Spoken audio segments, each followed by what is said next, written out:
You might even hear some of that training going on right now behind us. We're here at 88 Tactical's training facility in Tacoma. But I want to show you something. This is the crosswalk right here, right over Washington Street, where witnesses say that 10-year-old girl was struck and hit by a car. 15 feet of water was in this house. You can see it just knocked around furniture. Take a look at the ceiling. Now, what started off as a white wall of smoke has now turned into glowing red smoke with active flames behind me. This hole has grown since Sunday when she first saw it. Now, this ruler here is about 4 feet. You stick it down in the hole. This is about as far as me and the ruler can go. You'll have your phone with you, so if you absolutely need to use it, you can come to one of these 4 phone use areas to call the parents or check in with the babysitter. They got a 2-week late start, but workers are back out here cutting sod. Lauren, when you first walk into this warehouse, you might be surprised to see that all these Christmas decorations, from the reindeer to the snowmen and to the Santas back in the corner, belong to one family. We began with breaking news tonight. Police are investigating a homicide in North Omaha. Even after we talked to Walmart management today, these carts are still here. Pacific Junction isn't what it used to be. Debris lines the streets and homes torn apart. This house has meaning for the Schultz family. It's where Linda Schultz beat cancer. It's where her grandson was going to get married. But this red card means something else. It's time to walk away. Linda and her husband, Dan, lived here for 9 years. I love where I live,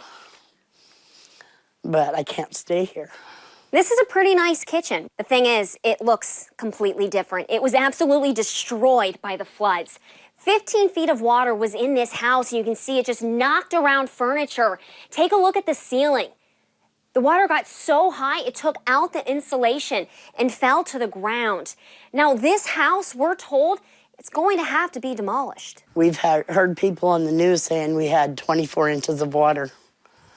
I will trade any one of them 24 inches of water for this. The frustration is shared. They're no more frustrated than I am. Some homeowners want to buy out, but Pacific Junction Mayor Andy Young says he does not want that for his city. We can't, as a city, we can't afford to have 30 or 40 parks inside my city limits and survive. And that's what FEMA would do for me. It's been tough for the Schultz, but they have friends and family here to help. It is. It is very much. Dan lost 40 of his chickens. He considered them pets. He kept them in this shed, but the water rose too high, leaving belongings in the rafters. He showed us this picture, water swallowing their home. Devastation. This was our life. Now it's gone. They didn't even have time to prepare. They were in Minnesota for vacation, watching from a home surveillance camera as the water rose. This is just too much. For now, it's holding out hope. For some, it's time to start over. No, I think we're done. On your side in Pacific Junction, Rachel Urbanski, 6 News. Tonight, caught on cam, a handful of cars rolling through new stop signs in Sarpy County. And this comes just days after our report last Friday. 6 on your signs, Rachel Urbanski is live from that intersection tonight at 84th and Platteview Road. And Rachel, what are you learning? Lauren, quite a bit actually. Now, just to give you some perspective, that is that intersection behind me. It looks a little dark, doesn't it? Well, that's because one of those overhead lights is out. It's not working, so it's going to make seeing those stop signs a little bit more difficult at night. In fact, today we almost saw a near accident. No doubt a busy intersection. New stop signs installed along 84th Street and Platteview Road, hoping to slow down drivers. You hear the traffic always horns honking, you hear brakes squealing, so I don't think the lights are going to work down there at all. Cheryl Hafke has lived near the intersection for over 30 years. Even before the new signs, she says cars running the stop sign or slowly rolling through are common.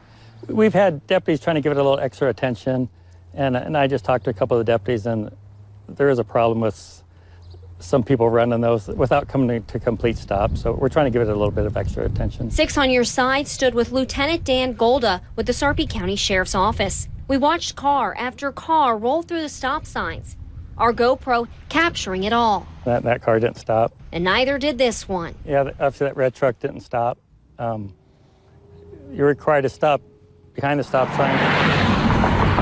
And again, this red truck blows through the stop sign. The county added the signs after 2 deadly crashes over the course of just a few months. But Hafke has seen more than that. I've lived here for 30-some years. I know of at least 10 or 12 that were bad, and we've had a lot of fatalities from it down there on that corner. This has been going on for 3 months.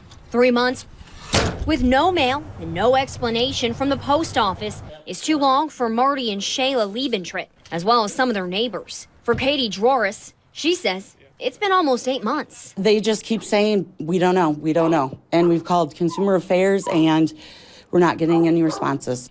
They aren't asking for much, just an explanation and Our mail. I just want to get our mail. we're told the mailman wouldn't deliver to this cluster mailbox because it wasn't in concrete.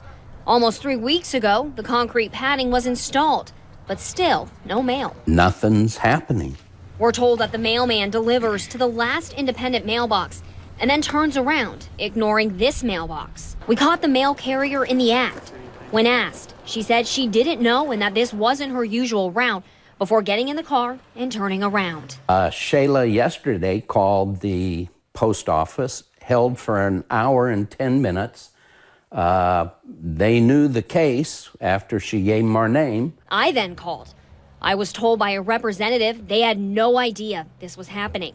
But a voicemail from the post office to Shayla says differently. From the post office, I'm just calling because I have forwarded your question, your statement to the Papillion branch to find out what's going on. As of now, it's anyone's guess to when they will start receiving mail again. Maybe spring, I don't know.